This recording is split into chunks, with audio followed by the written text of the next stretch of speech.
Good evening, I'm Sarah Chitrakar and these are the headlines of the hour.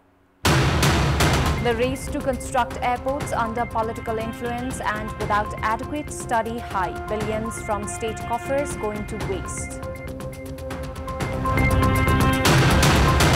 Prime Minister Pushpa Kamal Dahal maintains conspicuous silence on the alleged involvement of Chief Secretary in Security Printing Press scandal. At least 104 Palestinians waiting for food aid killed and 760 wounded after being shot by Israeli forces in Gaza.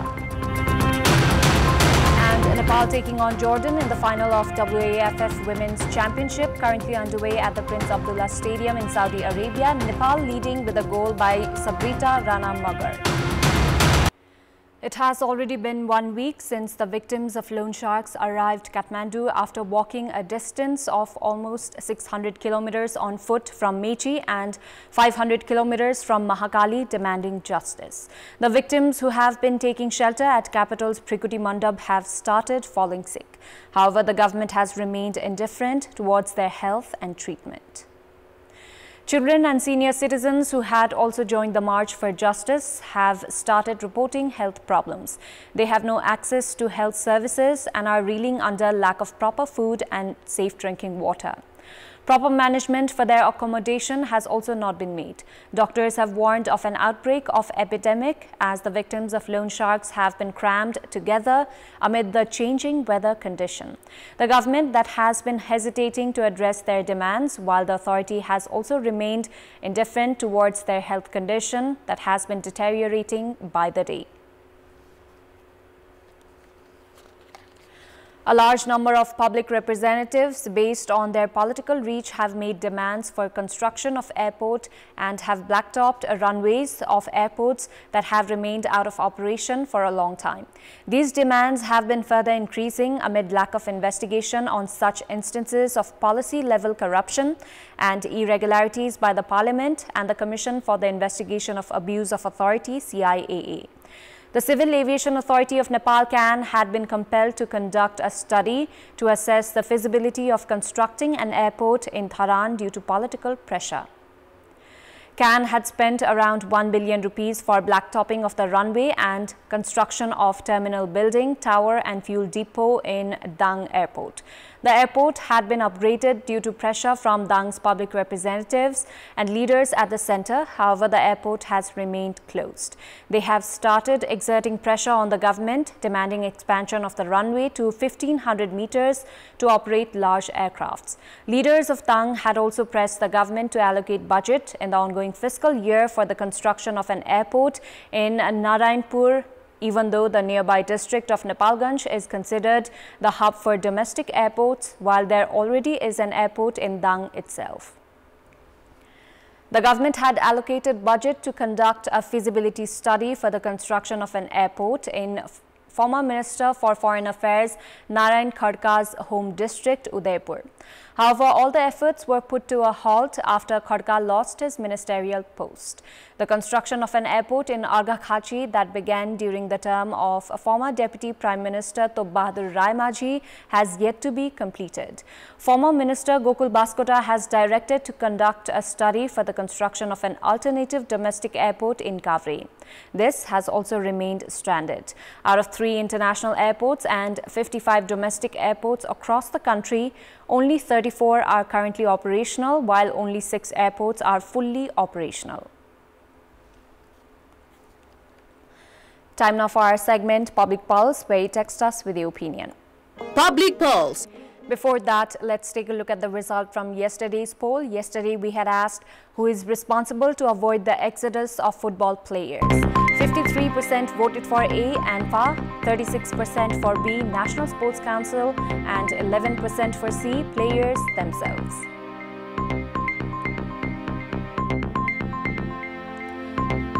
And here's today's question. What's your take on the race to construct airports without adequate study? The options are A, policy corruption, B, politics for vote, and C, result of public pressure. Voting is on. Type NEWS, select your option A, B or C and send it to 34001 to share your opinion with us.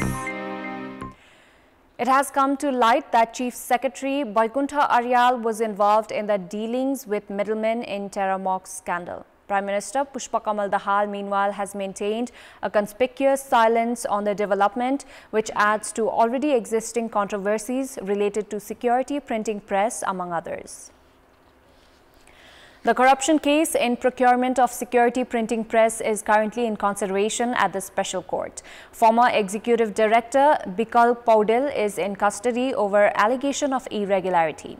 It has now been understood that Chief Secretary Bakuna Aral had transacted money with Paudel through a third person.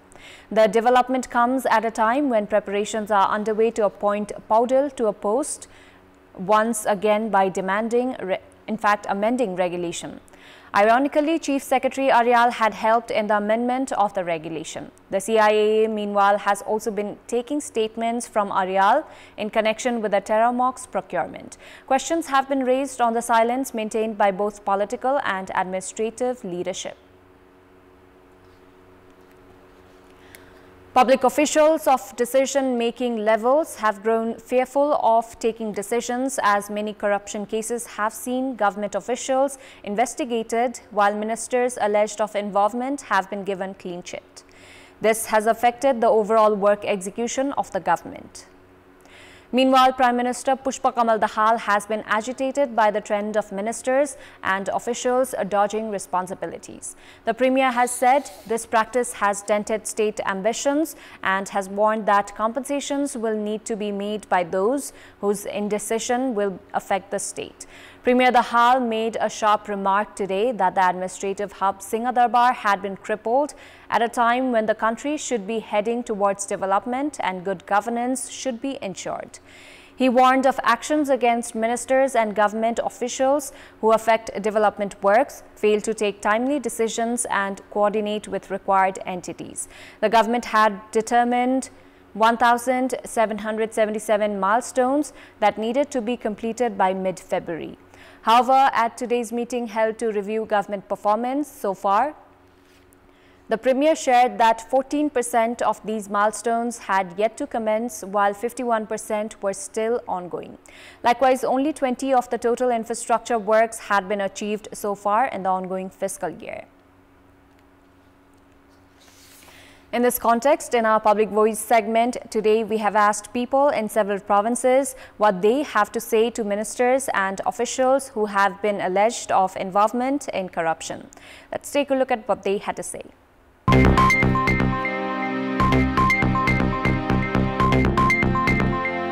छिनोफानो नहुन्जेलसम्म सरकारी साधन स्रोत र शक्तिको चाहिँ दुरुपयोग हुनु हुँदैन। यो देशमा कानुन सानाको लागि मात्रै छ के ठुलोको लागि कानुन बनेको छैन जस्तो लाग्छ। कारबाही गरेर यिनीहरुलाई ठाउँको ठाउँ अब रंगे हात पक्रिनु पर्ने भन्ने जस्तो मलाई लाग्छ। आफुलाई टुङ्गो लागेपछि मात्रै गाडी सेवा सुविधा यो साधनहरु अपनाउनु पर्थ्यो। न्यायिक कारबाही गर्नु उचित देखिन्छ र निलम्बन पनि गर्नुपर्ने हुन्छ। जनताको इजलासमा जनताले थाहा पाउने गरी सुसूचित हुने गरी कारबाही भएको कुरा थाहा पाउने अवसर प्राप्त हुनुपर्छ। प्रश्न खुल्ला रूपमा उठिसकेपछि उहाँहरुले जवाब दिनुपर्ने उहाँहरुको दायित्व हो र त्यसलाई अझै प्रश्न पार्नुपर्ने त्यस्ता पदाधिकारीको दायित्व हुन आउँछ। तर हामी कहाँ त्यस्तो देखिदैन, पदमा टाँसिरहने प्रवृत्ति छ। दण्डहीनताको अवस्था अझै पनि विद्यमान छ नेपालमा भन्ने संज्ञा हो। नागरिक समाजले राम्रो नमान्ने या चाहिँ त्यो अलिकति सौदो नभएको कारणले पनि सकभर चाहिँ नबस्दा उहाँहरुलाई पदमुक्त गर्दा राम्रो हुन्थ्यो। सरकारले त्यस्ता व्यक्तिलाई निलम्बन गर्ने र कानुन प्रक्रिया अगाडि बढाउने। यिनीहरुले त यसरी हिँड्नु भन्दा त राजीनामा दिएर अनुसन्धानको प्रक्रियालाई चाहिँ सहज बनाइदिनु ठीक। आरोप लागिसकेपछि अब नैतिकताको आधारमा सहज बाटो अनुसन्धानको लागि बाटो सहज गरिदिनुपर्छ। Victims of microfinances who were arrested for breaching the federal parliament premise and staging a protest have been released. 49 protesters, of whom 48 were female, were arrested for chanting slogans and protesting in the parliament premise earlier this week. The District Administration Office, Kathmandu, has said all 49 were released after the Government Attorney's Office decided not to file cases against them. A committee under the leadership of Senior Superintendent of Police, Dinesh Raj Mainali, has been formed to probe into the incident. Time now for international update.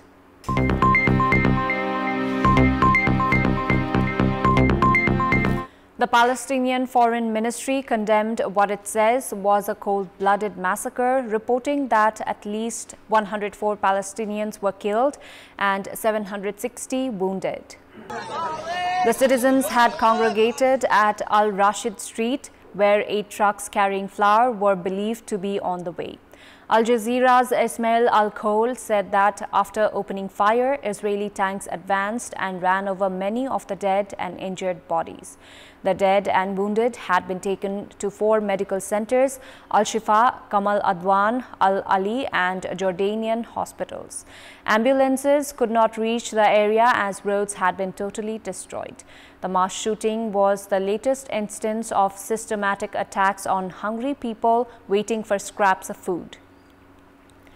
Over the past few days, Palestinians gathered in large groups waiting for 8 trucks on Salah al-Din Street near Gaza City have been shot at by Israeli forces. In Pakistan, the 16th National Assembly came into effect today with the oath-taking of lawmakers elected on February 8 amid allegations of rigging. The return of former Premier Nawaz Sharif to the parliament after more than 6 years was the highlight. Speaker Raza Pervez Ashraf administered the oath.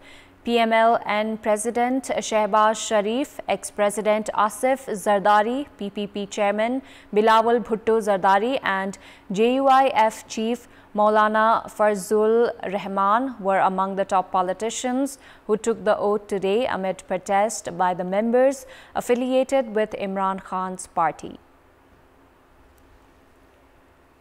Sports News. The Netherlands have secured their second successive win at the Nepal Tri-Nation T20I series with a 59 runs win over Namibia. In the match played in TU Cricket Ground in Kantipur, Michael Levitt scored a century as Levitt and Sijbrand Engelbrecht played a record-breaking partnership for the second wicket. The Dutch team had opted to bat first after winning the toss and posted its highest T20 total of 247 runs, losing 5 wickets in the stipulated 20 overs. This was also the highest score in the history of TU Cricket Ground. The previous record belonged to Nepal against the Netherlands with 23 runs in 2021. Opener Max O'Dowd returned to the pavilion with just 5 runs. However, the second wicket partnership between Michael Levitt and Sijbrand Engelbrecht gave the Dutch side 193 runs. This was also the highest partnership between any player in the Dutch T20I history.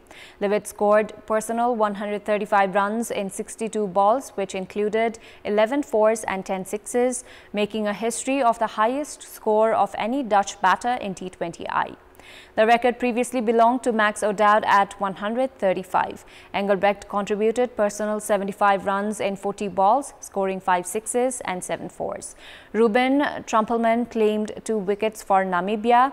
Sen Shikongo and Jan Freiling claimed 1 wicket each. Freiling also gave away the most runs in T20I for Namibia with 57 runs in 4 overs. Chasing a victory target of 248 runs, Namibia were limited to 188 runs, losing 7 wickets. Jan Freiling and Zane Green each contributed 42 runs. JP Kotze scored 26 runs. JJ Smith and Ruben Trumpelman each made 19 and Jan-Nicole Lofty-Eaton went out for 11 runs. With the win, the Netherlands now have 4 points from 2 matches and are atop the table. Namibia have 2 points from 2 matches, while Nepal are at the bottom of the points table, unable to collect points. Nepal will play against Namibia tomorrow and the Netherlands on Saturday. The final match between Nepal and Jordan under the WAFF Women's Football Championship is currently underway at the Prince Abdullah Stadium in Saudi Arabia. As per our recent update, Nepal is leading the match by a goal from Sabrita Rana Magar.